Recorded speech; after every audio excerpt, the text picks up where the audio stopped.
Eu queria convidá-los a lermos a palavra do Senhor no primeiro livro de Crônicas, capítulo 11. Primeiro livro das Crônicas dos Reis de Israel, no capítulo de número 11. Nos versos do 15 ao verso de número 19, a palavra de Deus diz assim: 3 dos 30 chefes desceram a penha a ter com Davi na caverna de Adulão, e o exército dos filisteus estava acampado no vale de Refaim. Davi estava então no lugar forte, e a guarnição dos filisteus estava em Belém. E Davi, ofegante, exclamou: quem me dera beber da água do poço de Belém, que está junto à porta. Então, aqueles 3 romperam pelo arraial dos filisteus, tiraram a água do poço de Belém, que estava junto à porta, e a trouxeram a Davi. Porém, Davi não a quis beber, mas a derramou perante o Senhor, dizendo: não permita, meu Deus, que eu faça isso. Beberia eu o sangue da vida desses homens?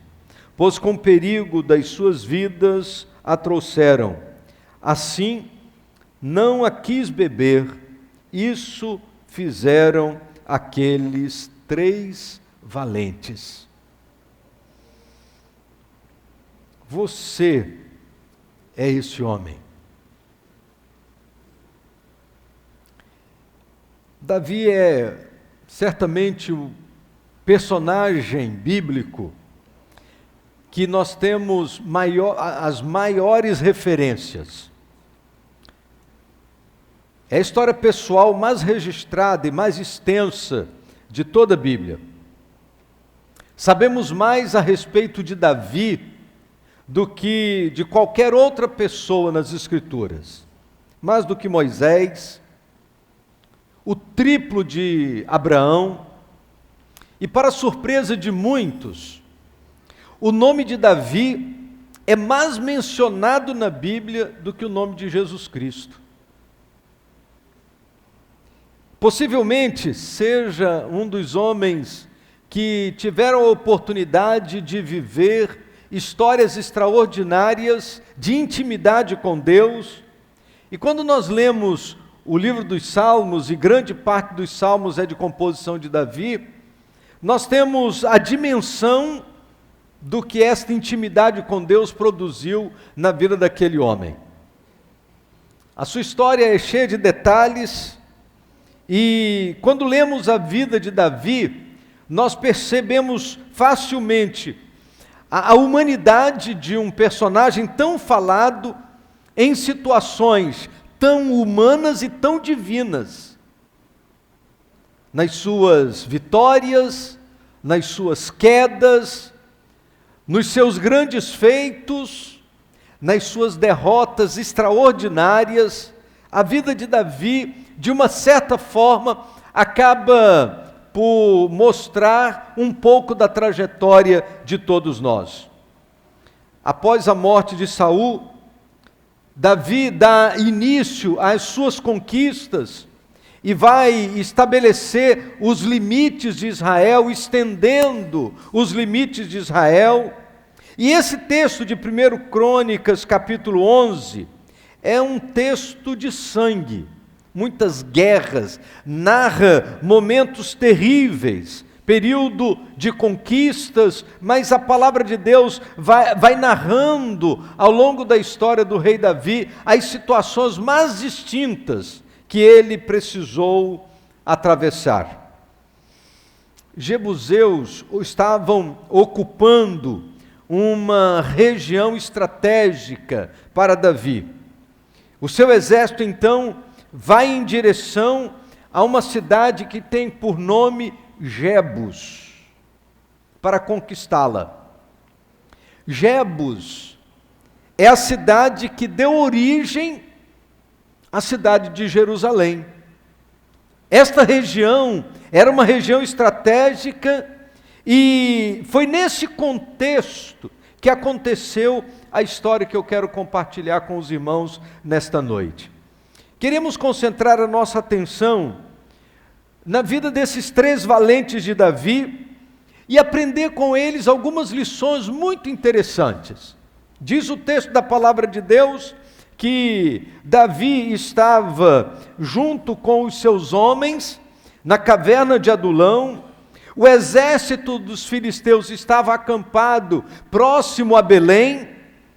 Diz a Bíblia que Davi estava num lugar de segurança, dentro da guarnição, e ofegante, possivelmente chegando de um momento de batalha, possivelmente vindo de alguma excursão. Diz a palavra de Deus que Davi estava ofegante e ele não fez nenhum pedido. Davi não se dirigiu a ninguém, ele balbuciou um desejo, dizendo assim: quem me dera de beber da água do poço de Belém, que está junto à porta.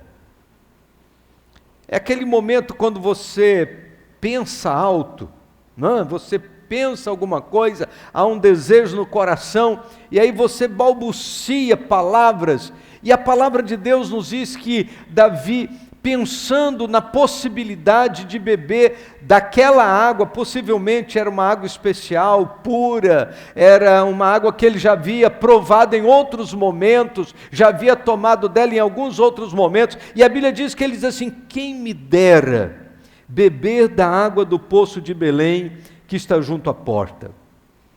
Para sua surpresa, diz a Bíblia que 3 de seus valentes, e a Bíblia diz que ele tinha 30 homens valentes que estavam à sua volta, 3 deles, diz a Bíblia, que eles saíram de onde estavam, romperam pelo arraial dos filisteus, tiraram a água do poço de Belém, que estava junto à porta, e trouxeram a água para Davi.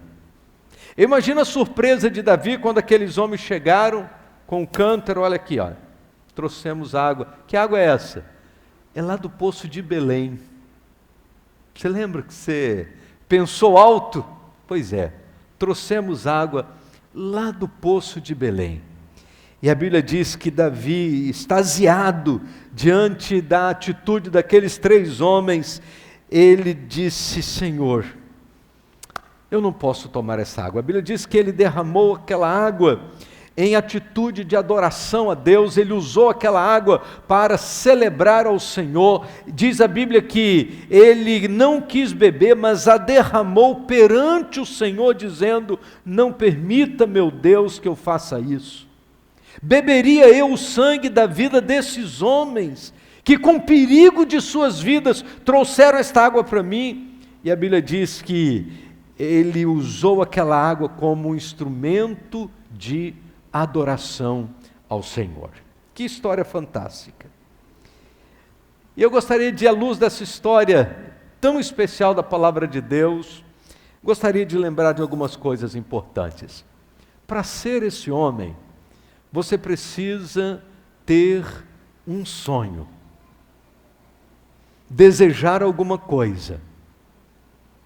A conquista de Jebus era um sonho.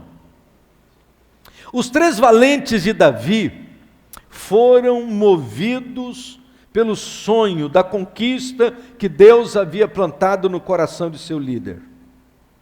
Quando estamos tomados por um sonho, nada pode nos deter.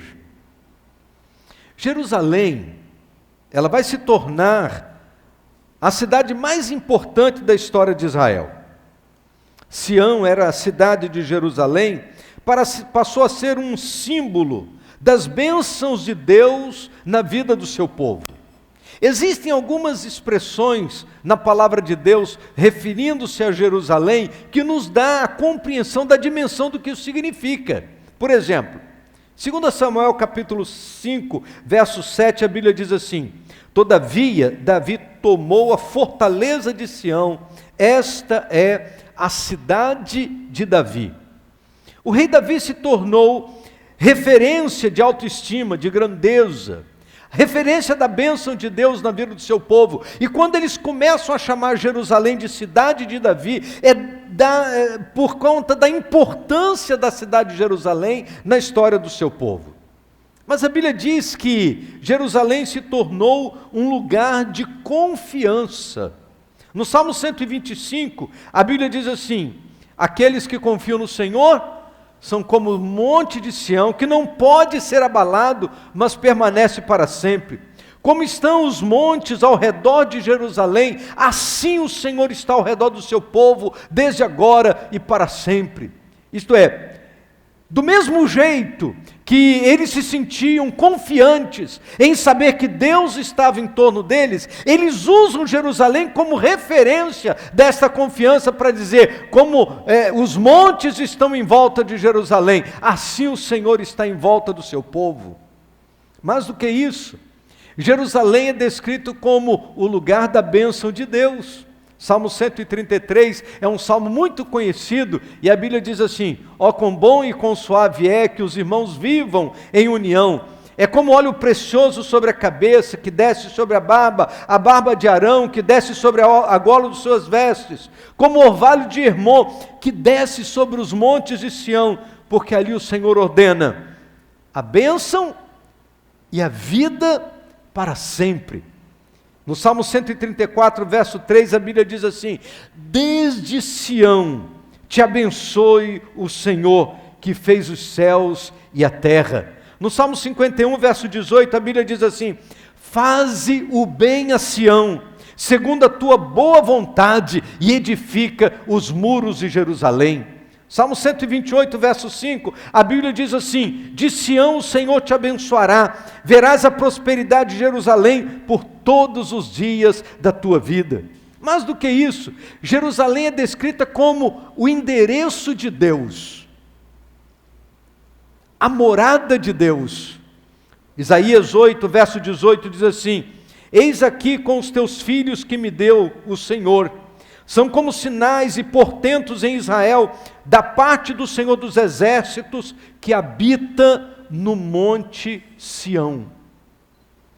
Sofonias capítulo 3, versos 16 e 17, a Bíblia diz assim: naquele dia se dirá a Jerusalém: não temas, ó Sião, não se enfraqueçam as tuas mãos, o Senhor teu Deus está no meio de ti, poderoso para te salvar, ele se deleitará em ti com alegria, renovar-te-á o seu amor, regozijar-se-á em ti com júbilo.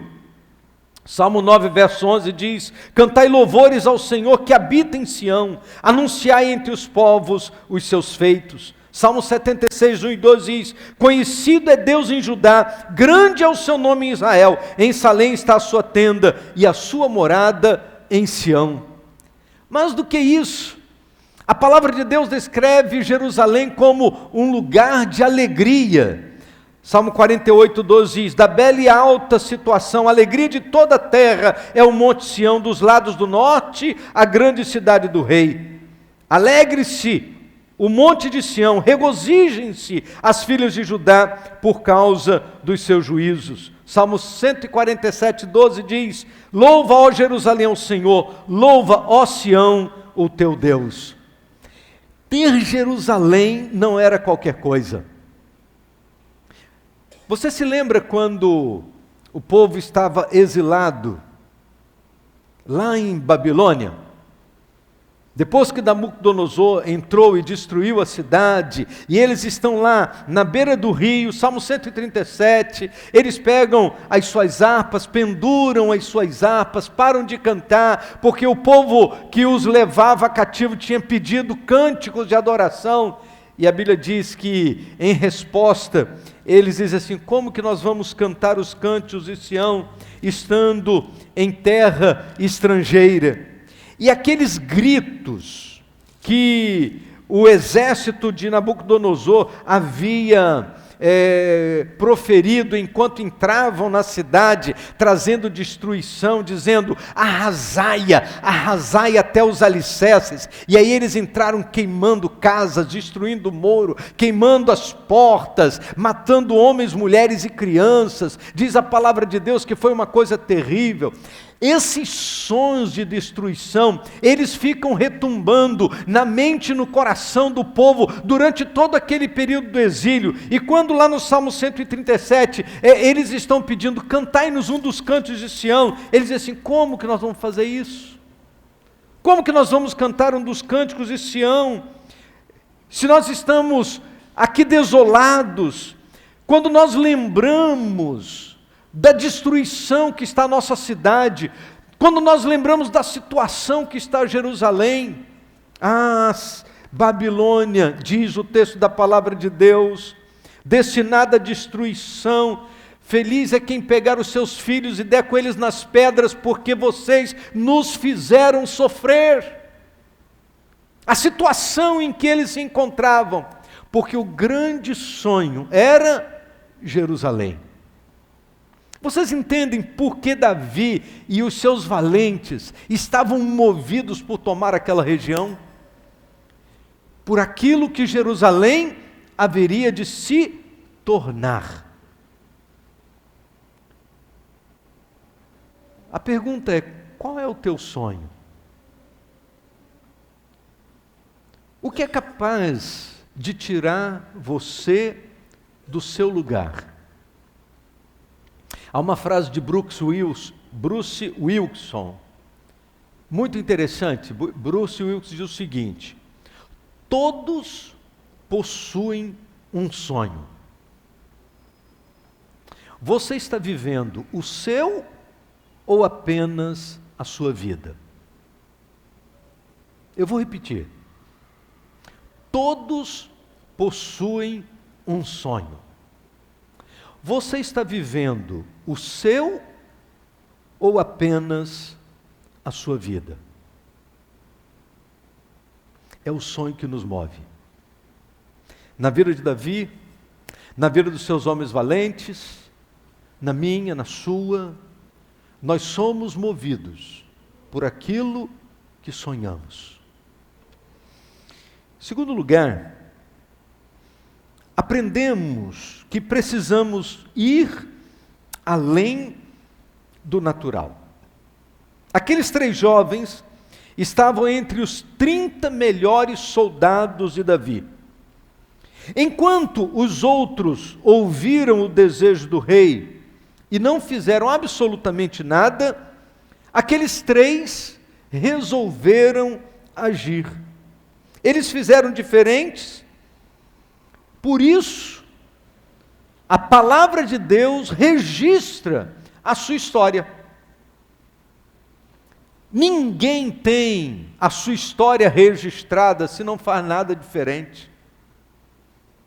A gente só consegue ter proeminência na história quando temos a coragem de agir para fazer alguma coisa diferente. A apatia da maioria tem sido o argumento para justificar a paralisia de muitos. Mas nós não podemos ser movidos pela atitude daqueles que não querem. Existem algumas expressões muito conhecidas, como: eu não vou fazer nada sozinho, ninguém está interessado. No entanto, quando nós olhamos essa história, nós descobrimos que eles decidiram guerrear por um ideal. Eles ouviram o desejo do rei e estavam ali para servi-lo. Existem 2 tipos de guerras que nós enfrentamos. Nós enfrentamos uma guerra que está dentro de nós. Todos nós enfrentamos uma guerra que está dentro de nós. Lutamos contra o superficialismo, lutamos contra o comodismo, lutamos para que o reino de Deus não ocupe um lugar secundário na nossa vida. Para muita gente, as coisas do reino de Deus são um apêndice. Ainda que a gente leia no Evangelho Jesus nos dizendo: mas buscai primeiro o reino de Deus e a sua justiça. Na vida de muita gente, o reino de Deus está num lugar secundário. É quando sobra tempo, é quando sobra energia. Afinal de contas, a gente tem trabalho, a gente tem faculdade, a gente tem família, a gente tem um monte de obrigações. E o reino de Deus vai ficando num lugar secundário na vida de muitas pessoas. Mas, queridos, você já viu quantas vezes existe na Bíblia a expressão de coração inteiro? Quantas vezes a palavra de Deus exige que nós nos apresentemos a Ele de coração inteiro? Você se lembra, por exemplo, daquele momento quando Filipe e Eunuco estão indo deserto afora e chegam no lugar onde tem água e o Eunuco pergunta assim: eis aqui água, o que impede que eu seja batizado?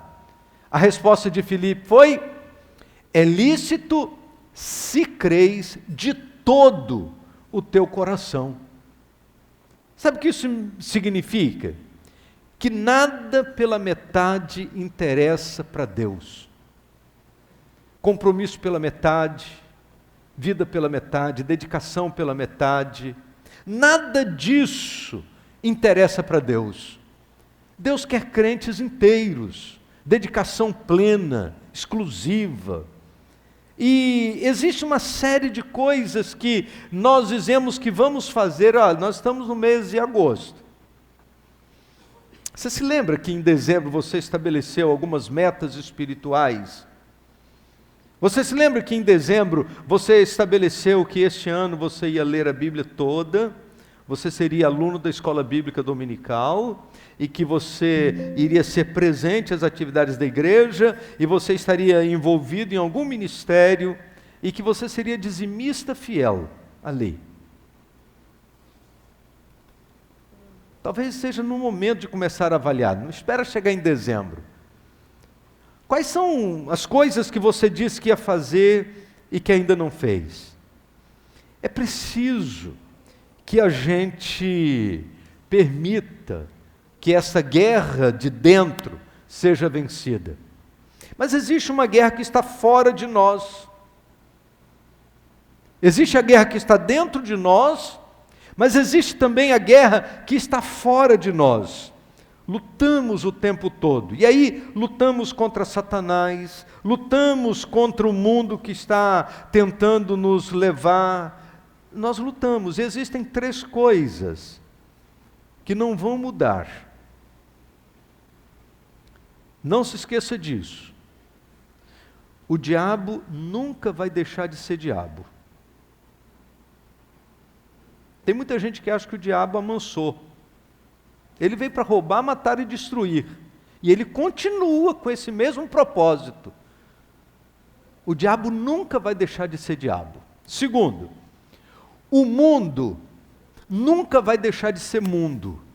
E a Bíblia diz que o mundo jaz no maligno. O mundo nunca vai deixar de ser mundo. Porque agora as coisas estão melhores, ou então agora as coisas estão piores. E aí a gente tem a tendência de olhar com bons olhos, dependendo das circunstâncias, se nos são favoráveis ou não nos são favoráveis. O mundo nunca vai deixar de ser mundo, com suas características e com as suas tendências.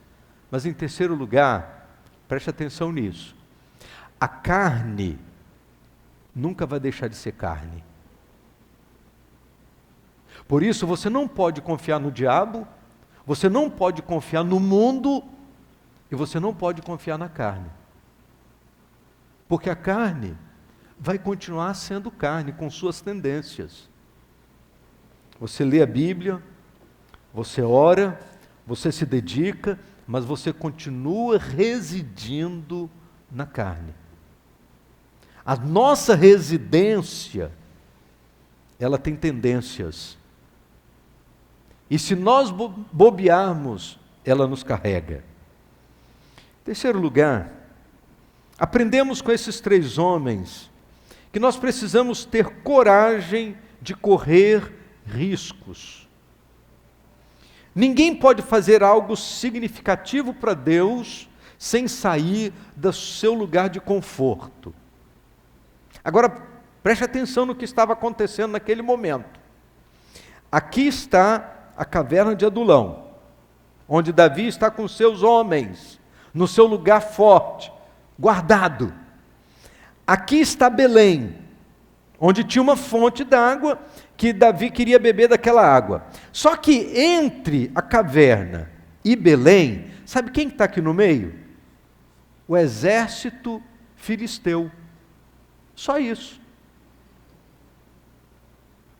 E aqueles 3 valentes de Davi, eles saem daqui, atravessam pelo meio do exército inimigo, vão até Belém, pegam aquela água, voltam pelo mesmo caminho, colocando em risco as suas vidas, para satisfazer o desejo de Davi de beber a água lá de Belém.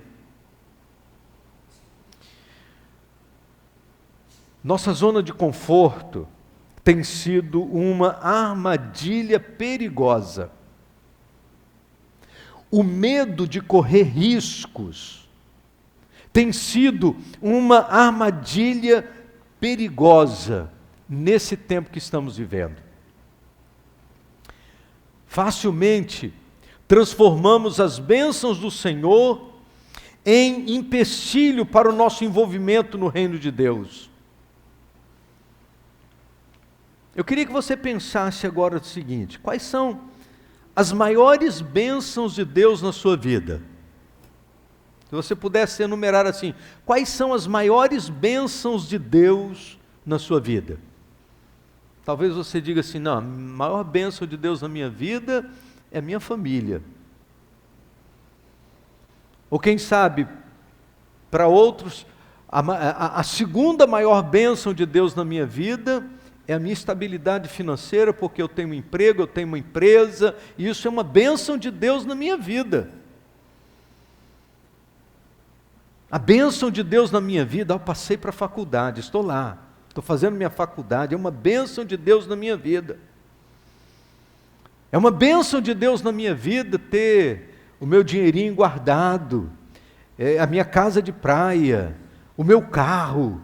E aí a gente vai colocando todas as coisas. Mas o que me deixa encucado é por que quando eu quero justificar o meu não envolvimento no reino de Deus, eu falo assim: não, é porque eu estava com a minha família, é porque eu estava estudando para a faculdade, ou eu estava administrando a minha empresa. Mas são bênçãos de Deus, não pode impedir que a gente esteja no reino de Deus. É um contrassenso que Deus nos dê coisas para nos tirar da igreja. Então a gente vai ter que parar, pastor, parar de orar a Deus para Deus abençoar esse povo. Porque Deus abençoa. E o povo, em vez de ficar mais presente, fica ausente. Então foi começar a orar: Senhor, retira a bênção, porque a bênção está atrapalhando.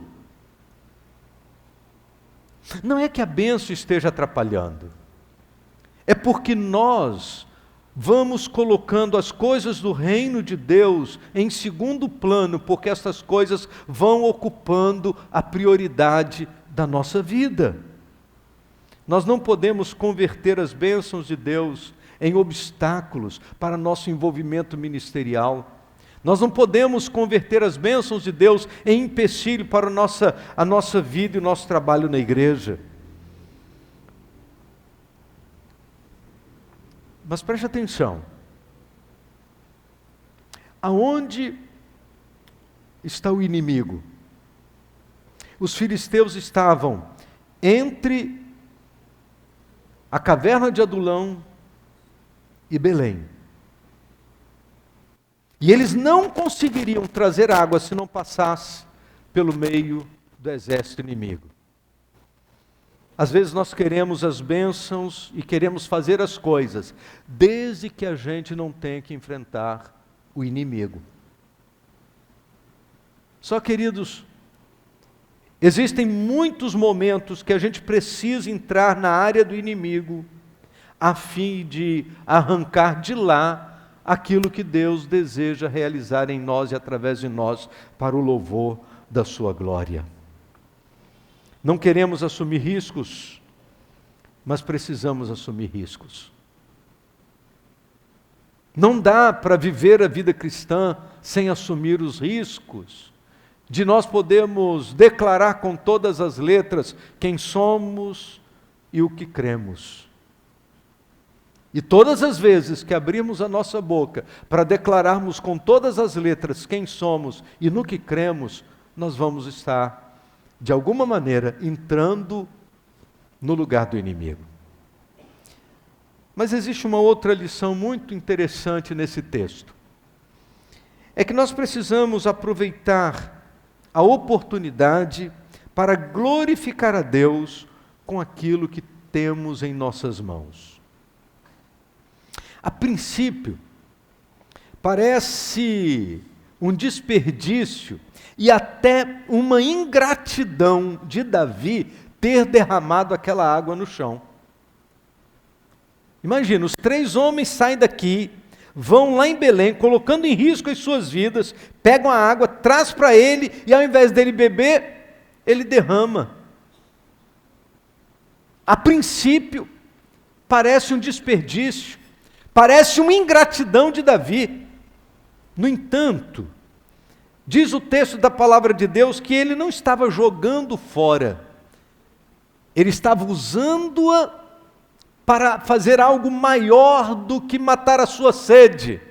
Ele estava usando aquela água para a glória de Deus, como um símbolo de adoração. Diz a palavra do Senhor que Davi derramou a água perante o Senhor. Diz o verso de número 18. Então aqueles 3 homens romperam pelo arraial dos filisteus, tiraram a água do poço de Belém, que estava junto à porta, e a trouxeram a Davi. Porém Davi não a quis beber, mas a derramou perante o Senhor, dizendo: não permita, meu Deus, que eu faça isso. Beberia eu o sangue da vida desses homens? Pois com perigo de suas vidas a trouxeram. Assim não a quis beber. E isso fizeram aqueles 3 homens. Davi usa aquela água como um instrumento de adoração. Davi usa aquela água para a glória do nome do Senhor. Davi usa aquela água para demonstrar a sua paixão por Deus. Davi usa aquela água para dizer: olha, aquilo de melhor que eu tenho em minhas mãos, eu não quero usar para mim mesmo. Aquilo de melhor que eu tenho em minhas mãos, eu quero derramar diante do Senhor em atitude de adoração. É como Davi estivesse dizendo: aqui está a minha oferta. A vida desses homens é derramada perante o Senhor. A vida desses 3 homens, eu quero usá-la para derramá-la diante do Senhor. Oferta se entrega no altar. E Davi faz daquele momento um altar de adoração. Mas tem muita gente que pensa que o altar é o lugar da bênção, da prosperidade, da saúde. Mas quando nós lemos a palavra de Deus, nós descobrimos que altar é lugar de sacrifício. Altar é lugar de entrega. Altar é lugar de lágrimas. Altar é lugar de perdas. Altar é lugar de compromisso. Altar é lugar de oferta. Altar é lugar de adoração. Altar é lugar de confissão. Altar é lugar de humilhação. Altar é lugar de rendição. Altar é lugar de consagração. Altar é lugar de purificação. Altar é lugar de intimidade. Altar é lugar para se derramar. Por isso, Davi derramou perante o Senhor. A questão é: onde estão os valentes, não de Davi, mas os valentes do Senhor, que são capazes de dispor suas vidas para serem derramadas em sacrifício no altar de adoração? Aonde estão os valentes que são capazes de ouvir aquilo que sai dos lábios do rei. E eu não estou falando do rei Davi. Eu estou falando do rei Jesus.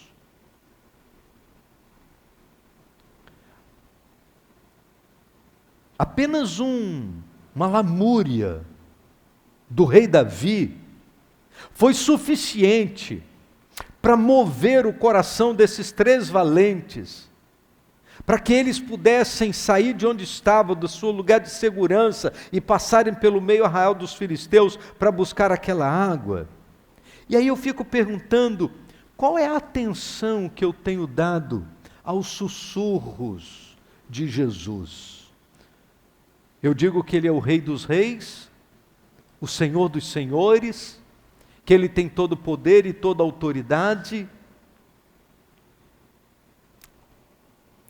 Sabe, queridos,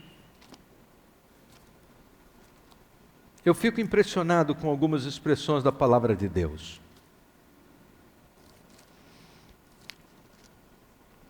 Por exemplo, no capítulo 28 do Evangelho de Mateus, antes de Jesus dizer para os discípulos, lá no finalzinho do capítulo 28, nos versos 19 e 20, aquele texto que nós conhecemos como a grande comissão, antes de Jesus dizer assim, portanto, ide, façam discípulos de todas as nações, batizando-os em nome do Pai, do Filho e do Espírito Santo, ensinando-os a observar todas as coisas que eu vos tenho mandado, e eis que eu estou convosco todos os dias até a consumação dos séculos.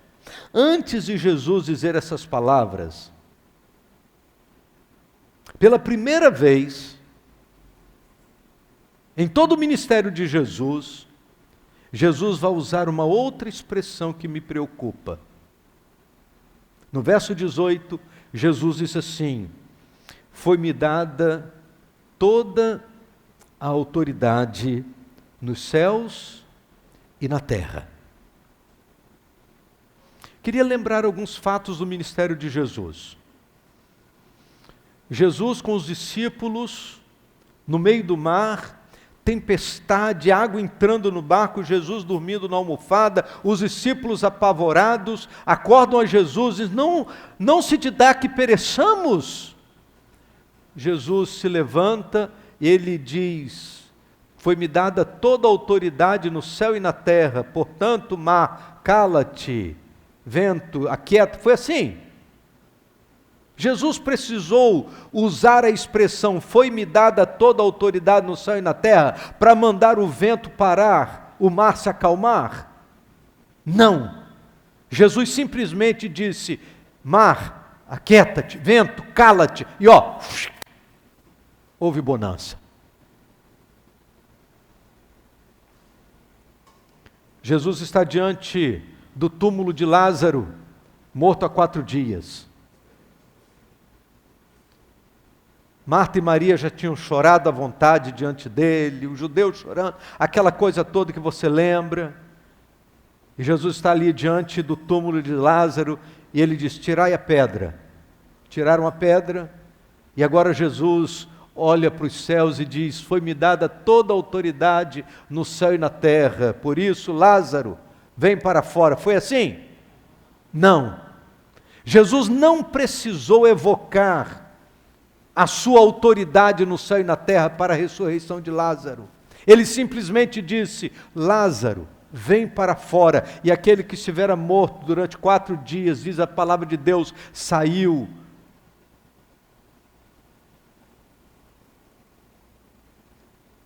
Jesus chega em Gadara e se depara com aquele homem possesso de uma legião de demônios. E os demônios começam a gritar, que vem fazer conosco, filhos do Deus Altíssimo. Percebendo a impotência deles diante da autoridade de Jesus, eles pedem, deixa que a gente vá para esses porcos. E Jesus diz assim, foi-me dada toda a autoridade no céu e na terra, então vá para os porcos. Foi assim? Não. Jesus não precisou usar da sua autoridade ou mencionar a sua autoridade que lhe havia sido dada no céu e na terra para expulsar os demônios. Simplesmente falava e eles obedeciam. Então, a natureza obedecia a palavra de Jesus sem que ele precisasse falar da sua autoridade. Os demônios obedeciam a Jesus sem que ele precisasse mencionar que ele era Senhor de todas as coisas. Os enfermos foram curados, mortos ressuscitaram. Mas o crente é mais desobediente do que os demônios, do que a natureza, é mais desobediente do que os enfermos e mais desobediente do que os mortos. Porque somente para nós é que Jesus teve que dizer: foi-me dada toda a autoridade nos céus e na terra, portanto ide e fazei discípulos. E mesmo assim, a gente não obedece. Todo mundo obedece Jesus. A natureza obedece, os demônios obedecem, os mortos ressuscitam, os enfermos são curados, todo mundo obedece à voz de Jesus. Mas o crente, meu Deus do céu, Jesus tem muita paciência com a gente, meus irmãos. Mas muita paciência. E ele teve de dizer: foi-me dada toda a autoridade nos céus e na terra. Por esta autoridade que me foi dada, ide fazer discípulos.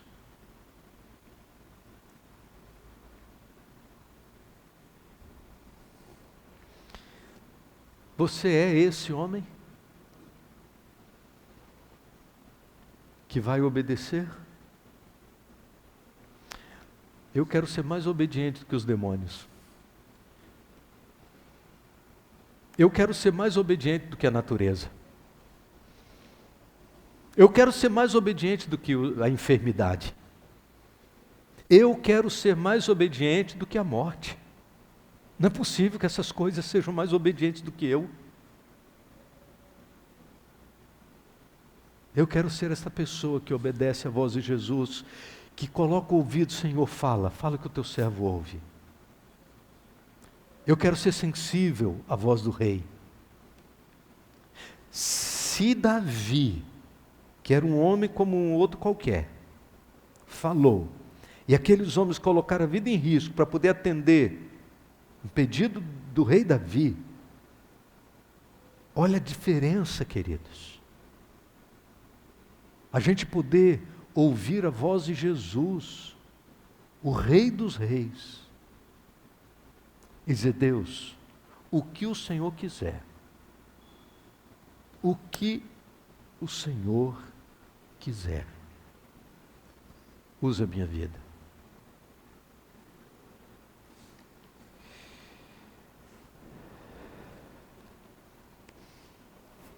Quando a gente diz: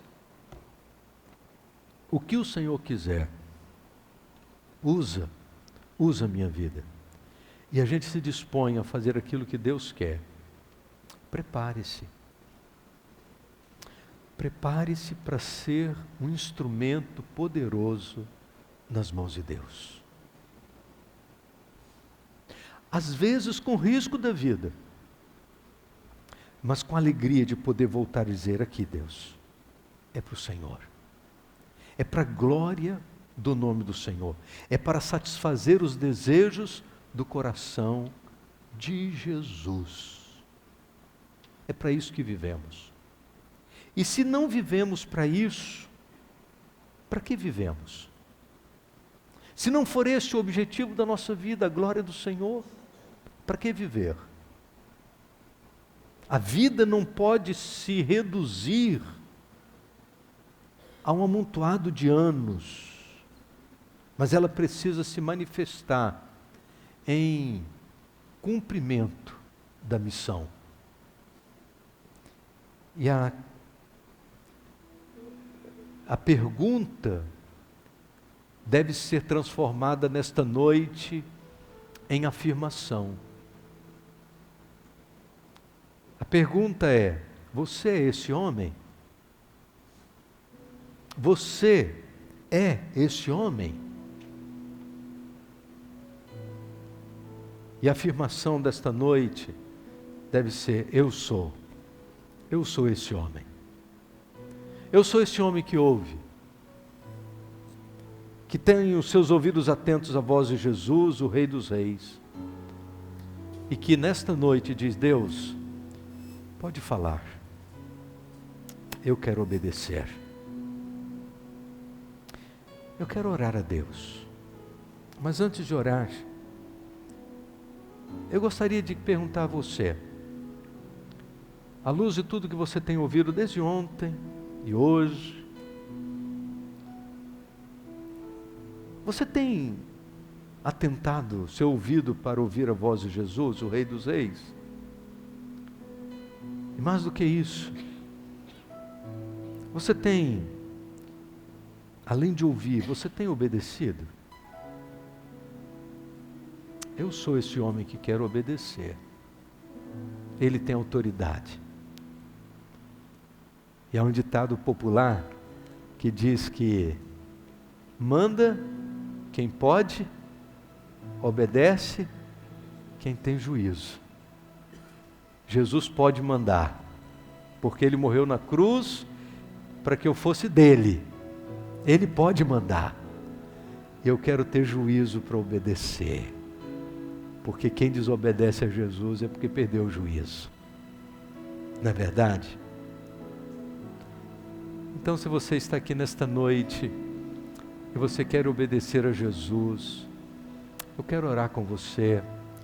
Eu quero convidar você a ficar de pé. Onde você está? Se você é esse homem e nesta noite quer dizer: eu sou esse homem. Eu sou esse homem que quero ouvir a voz de Jesus. Eu sou esse homem, essa mulher que quer obedecer a palavra de Jesus. Eu quero ser mais obediente do que os demônios. Eu quero ser mais obediente do que a natureza. Eu quero ser mais obediente do que a enfermidade. Eu quero ser mais obediente do que a morte. Se Jesus só falou e todo mundo obedeceu, por que Ele teve de dizer para mim: toda autoridade me foi dada no céu e na terra? Eu quero obedecer. Eu quero ouvir e quero obedecer a voz do meu mestre. Ele é Senhor da minha vida. Ele manda e eu sou obediente à sua voz. Amém? Vamos orar? Nesta noite, ó Deus, nós estamos aqui de pé, porque nós queremos obedecer a voz de Jesus. Nós entendemos que a voz de Jesus é mais importante do que o sussurro do rei Davi. Porque Jesus é muito maior do que Davi. Davi foi um rei temporário, de uma nação que viveu altos e baixos. Mas Jesus é o rei eterno, não de uma nação, mas do reino que não terá fim.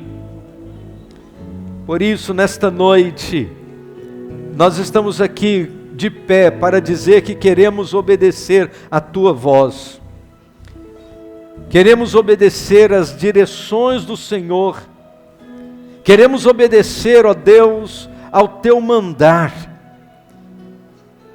Queremos obedecer, ó Deus, aos teus sussurros. A tua voz é poderosa. Por isso, nesta noite, ó Deus, em nome de Jesus, nos colocamos diante do Senhor, submissos, para dizer: eu sou esse homem. Conta comigo, Deus. A minha vida é tua, derramada no teu altar, para o louvor da tua glória. Te adoramos e bendizemos o teu nome, e nos derramamos na tua presença, para que, ó Deus, aquilo que o Senhor deseja e aquilo que o Senhor nos fala, ainda que com risco da vida. É isso que nós queremos viver intensamente. Nós oramos em nome do Senhor Jesus. Amém, Senhor. Amém. Glória a Deus.